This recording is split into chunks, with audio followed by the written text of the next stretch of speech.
अड़ी अलगा तेगे जतो हर इᱧ पतिया आकोआ और ओना तेगे इᱧ धोखा ᱧᱟᱢᱮᱫᱟ।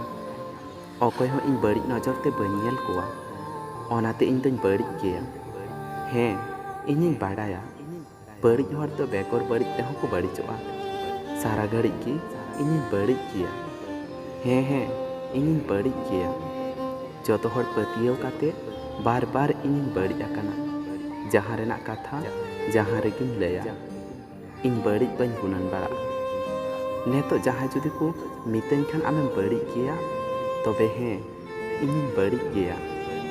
हर एड़े कथाते बांग लांदा उचु काते सारी कथातेñ राग उचु कोआ चेदा से इᱧिᱧ नोंकान गेया। हर ठेन मौज उदुगो लगी अभिनय दो बाñ दाड़िया जहां संगे एड़े बंधु से अभिनय बाñ कराव दाड़ी कदाते इñ दोñ बड़ी गेया।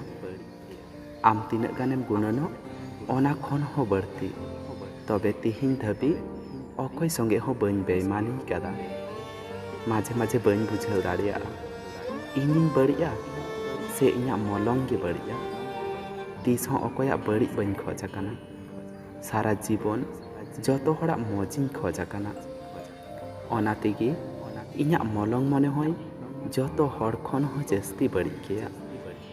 कथा चेतान रे कथाñ रोड़ा ओना तेगे इñिñ बड़ी गेया। इñ अडिñ बड़ी गेया इñ खन संगिñ रे ताहेन पे इñ अडिñ लांगा गेया लांदा रूप दानांग रे दुख उकुतेñ बड़ी आकाना।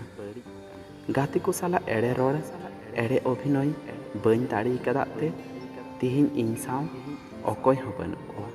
हें हें इñिñ बड़ी गेया। तो फ्रेंड वीडियो मौज पे नेल लेखाय मिटांग लाइक तबुन पे और सावरे ताहेन लगी नोआ चैनल सब्सक्राइब तबुन पे और कमेंट रे जानाव पे आपेया मतामत।